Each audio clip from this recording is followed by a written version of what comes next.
को सीबीएसई की साइट के खुलने का इंतजार है, लेकिन बताया जा रहा है कि अभी काम चल रहा है। साइट जल्द खुलेगी। हालांकि पहले ये तय हुआ था कि आज यानी कि 1 जून से प्रक्रिया शुरू होगी, लेकिन बच्चों के पास इंतजार करने के अलावा कोई विकल्प नहीं है। पूरी खबर इस रिपोर्ट में देखिए।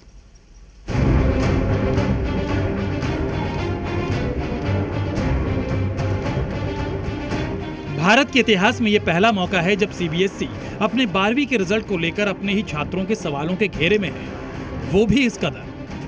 दरअसल 12वीं का रिजल्ट आते ही देश भर में कोहराम मच गया और देश के हर कोने से लाखों बच्चों ने अपनी कॉपी की डिमांड कर दी। रिपोर्ट्स के मुताबिक कुल 17.68 लाख बच्चे परीक्षा में बैठे थे और 4 लाख से ज्यादा बच्चों ने आंसर बुक की डिमांड की, यानी लगभग 23% छात्रों ने कम से कम एक विषय की कॉपी मांगी।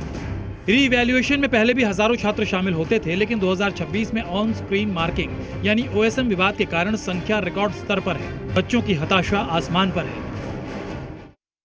छात्र सुसाइड किए थे, फिर भी सरकार को शर्म नहीं आई, क्योंकि सरकार को बस पैसों की मतलब है, ना छात्रों की जिम्मेदारी, ना उन माँ बापों की जिम्मेदारी जो पीट सीबीएसई की जो ओएसएम मार्किंग स्कीम आई है उसकी वजह से परेशान है, क्योंकि ये कि एक्सपेरिमेंट की तरह बार बार सरकार पॉलिसीज को ले आती है, बट एग्जीक्यूशन के टाइम पे पता नहीं है कहाँ चले जाती है, जिसकी वजह से लाखों स्टूडेंट्स का भविष्य अंधेरे में जा चुका है। बार बार देखा जा रहा है, नीट का पेपर लीक हुआ, सीबीएसई में जो ये मार्क्स में ट्रांसपेरेंसी आई, ट्रांसपेरेंसी नहीं है। स्टूडेंट कांग्रेस ने इसी ओएसएम को अपना मुद्दा बनाया और सवालों के घेरे में सीबीएसई ही नहीं केंद्र सरकार है। आरोप लगाया जा रहा है कि एक ऐसी कंपनी को टेंडर दिया गया जो इसके काबिल ही नहीं थी। कि साहब robotic high speed scanning system हटा के स्कैनर, अब स्कैनर इससे भी कर सकते हैं, नोकिया 1100 या 1700 उससे भी कर सकते हैं, जिससे चाहे आप कर सकते हैं। तो robotic high speed scanning system हटा दिया गया, कोएम्प्ट को लाभ पहुंचाया गया, स्कैनर शब्द ले आए। नंबर 1। नंबर 2, 300 डीपीआई और को 200 कर दिया है, मैंने आपको बताया। पास परफॉर्मेंस का क्राइटेरिया था, फाइनेंशियल वीकनेस का क्राइटेरिया था, वो सब हटा दिया गया। इतना ही नहीं, री-इवैल्यूएशन में लगने वाली फीस को लेकर भी कांग्रेस ने केंद्र सरकार को कटघरे में खड़ा किया। आज राहुल जी ने एक ट्वीट किया, आपने देखा होगा। अब बच्चों को अपने पेपर का री-इवैल्यूएशन कराना है तो 2000 रुपए टोटल लगेंगे। 5 लाख बच्चों ने री-इवैल्यूएशन के लिए अप्लाई किया। कितना हो गया? 5 लाख इंटू नहीं, ज्यादा 100 करोड़।